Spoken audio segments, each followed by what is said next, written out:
All right, after a thorough evaluation of the film, I mean,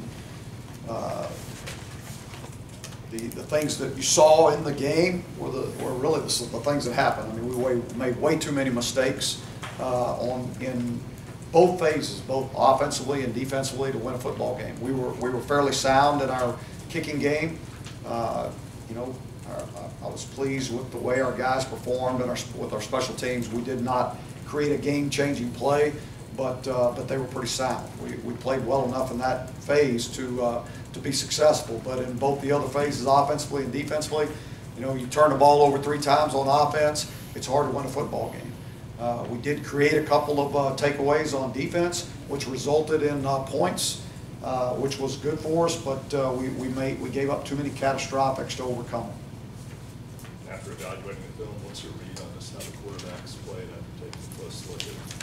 Yeah, I thought Chaz did a really nice job. I thought both of them did a nice job with their poise. Their poise, their communication on the field with their teammates, plus with the coaches on the sideline was good. We had Brandon threw the 2 picks that we can't afford to do, and so he's got to get better in that area. And I thought Chaz made some good decisions with the ball and when he was running. Does Brandon remain the starter going into this week? We haven't decided that yet. We're gonna we'll go through this week again and decide on what we're gonna do. You would think based on what you saw Saturday, whether or not that was enough to make a change, I don't know yet. But we'll see how they handle this week in practice. Larry, you went through 25 practices in training camp, letting these guys battle out. How much does one game, one 60-minute game? Yeah, you can't do it all in one game. I mean, you can't. There's too many things. There's too many variables. But we'll see. I mean, we'll continue to battle it out there, and we're going to put the guy on the field that we think can help us win a football game. But are those 2 clearly now separated from the other 2? Yes. Okay. Yes. Do you anticipate using both again in the game? We could possibly. Yeah, we could possibly. How sensitive are you to the, some guys say that it's difficult to get to a rhythm, or some of their teammates say it's difficult maybe to kind of find that consistency, not knowing. Yeah, I mean, I understand that. It is sometimes hard to do that, but and the way we practice, I mean, we're both those guys are getting the same amount of reps, and they're both working with both groups all the time.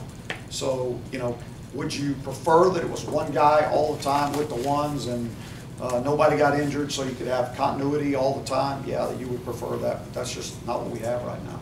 Are you still at a point where you're looking for one guy to separate from the other, or are you this week looking for one guy to maybe do some things he didn't do Saturday? I'm looking for the guy that's going to put us in a position to win. I mean, and taking care of the football is still number one with us. You got to take care of the football. Given the explosiveness Michael Carter showed on Saturday, do you anticipate his workload getting any larger as we go along? That could happen. I mean, that was his first game. He did some really nice things. He was, I thought he did an exceptional job for just handling the situation. Now there were plenty of things that he needs to do better. But for his first college game, I mean, we were pleased with where he's at now. I would say that both. We said we were going to play multiple running backs, and we're probably going to. The plan will still be to play multiple running backs, but as one guy starts getting a hotter hand, then we can start adjusting that way. Chaz ran obviously a lot, and I know some of those were designed runs. But when you're dealing with a young quarterback, was he getting through, I guess, progressions or reads, or was he pulling down and running too quickly, or was he getting through? No, he really did a nice job with it. I mean, there weren't too many times in his decision-making process that I thought that he was. And that's what I was talking about, his poise. I mean, he wasn't sitting back there worried about the rush and getting happy feet. I mean, I thought he did a nice job when he got pressure, moving in the pocket, getting out of the pocket. The one throw that he had to Fritz down there when he avoided the blitz. I mean, if he hits that thing, I mean, it's a whole different deal. But that overall, I thought his poise was pretty good, and I thought he handled it well. You mentioned the catastrophic plays on defense. How disappointing, given the given that was their goal to eliminate those? Right. It was disappointing in the fact that it was one, it was guys that had played that that relaxed or had a mental breakdown in those situations. and we can't have it. I mean, we just can't have it because there were too many good things defensively that they did throughout the game to give it up on. I mean, and that's a great example of there's never a time when you can relax. There's never a time when you can that you don't fall back on your technique and the fundamentals that you're supposed to play with. How difficult a fix is it? Oh, it's not difficult. I mean, everything that you saw, that was the promising thing, were all the problems that we created for ourselves. I mean, we're all correctable, so we just got to get them corrected. Some of those big plays that he was alluding to and some of the other chunks that they got, was that a product of not getting the kind of pressure on the quarterback that you guys wanted? Because when you did get that... Actually, both the times that we had, we gave up big plays, we had pressure on the quarterback, and the quarterback was moving. On the one play, the touchdown after Jalen's, that was one time I think you guys got pressure on that. It looked like there was some crossing up in the secondary. What happened on that? Just a breakdown on a guy broke underneath the route instead over the top of the route. Just a fundamental technique that we teach. What about on the 50-yard catch and run against the running back? Did somebody just come up and leave a man, or? We had a blitz on, yeah. And when the back came out, the blitzer was supposed to pick him up, and he stopped to pick him up, and then he just froze and let him go. We had time to speak with Jalen about his mental mistake and the helmet. Yeah, first of all, we handle all of our personal fouls. I mean, that's something that we do extra on this team, and we talked about how it affected our football team.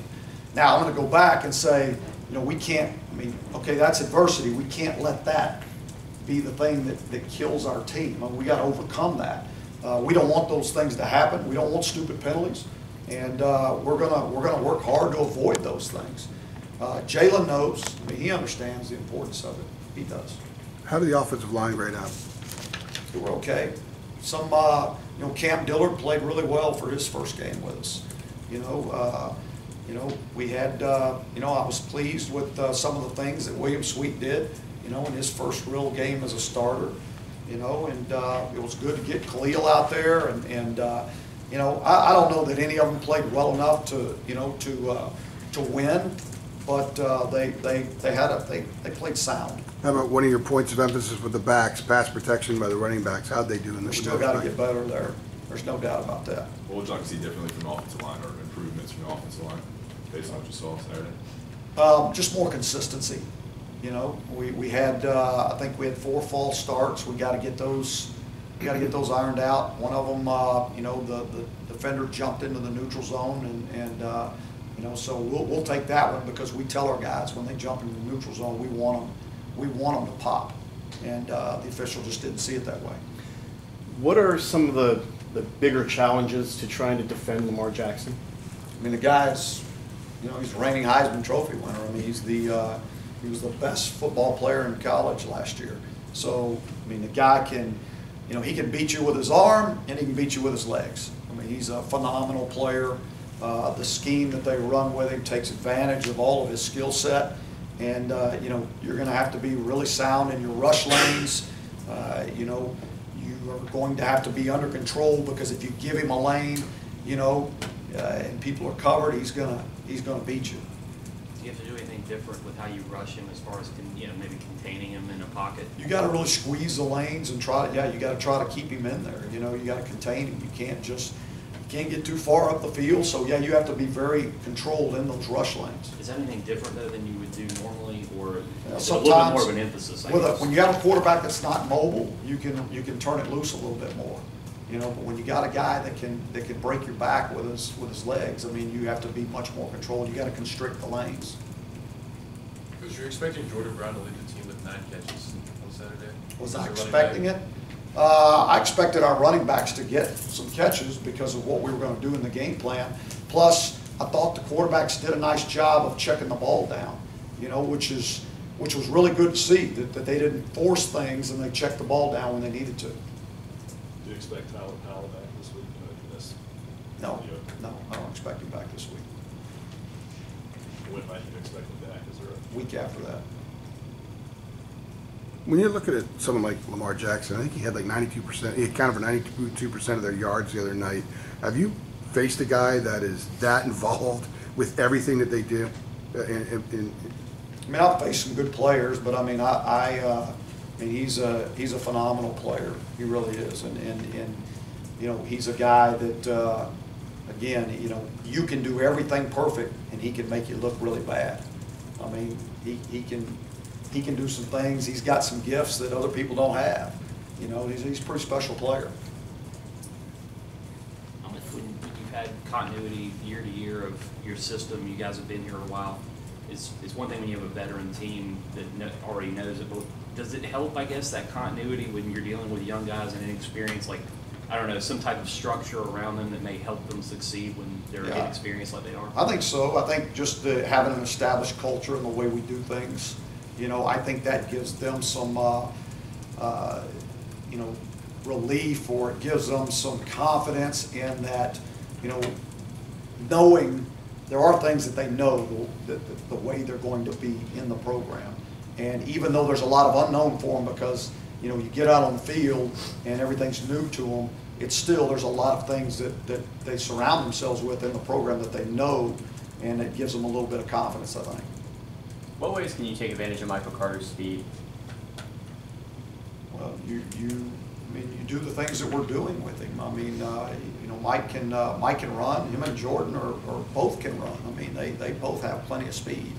You know, so I mean, we're doing the things that we feel like we can to take care of, you know, to take advantage of that.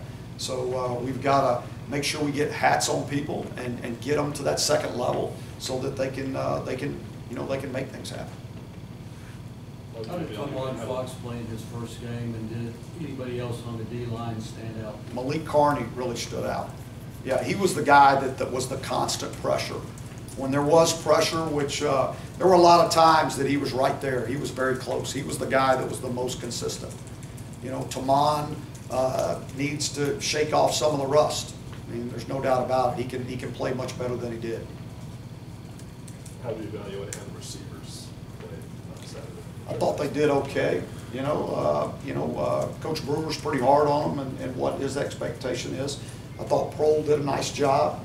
You know, we had a couple balls that were dropped that shouldn't have been.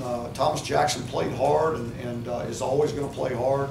You know, those guys blocked on the perimeter. I thought they did a nice job of doing that. We got to make more. We got to make more competitive catches. You know, we had an opportunity down on the one end zone down there. Didn't make one. Had one down here with Anthony Ratliff. We didn't make that play. You know, so we got to make those plays. We heard a lot about Perry and Cabrera and Daz Newsome throughout the preseason. I'm not sure they even got into the game. Yeah, I don't know what the I don't know how many plays they played. I know Daz did not get in the game, and I think Daz he'll get into the game. It's coming.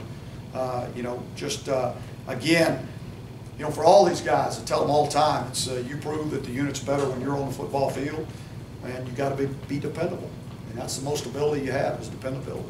And so that has to happen, and the coach has to believe that. He's not going to just put you out on the field to see what you might do. Coach, I know his schedule it is what it is, but you just talked about just playing a conference game. You know, usually some teams wait until, you know, fourth week or whatever, but you got one on the second weekend. Yeah, I think it's. I think more of that's coming in the future, especially as you know, as we launch the ACC network. I think there'll be more conference games earlier in the year, and so I think you know, they started pushing our schedule that way this year, along with the entire league. And I think you're going to see more and more of that in the future. I mean, you know, you've got to be ready to play. You know, you got to your team. You don't have those preseason games or those games that you get to you know, figure a lot of things out.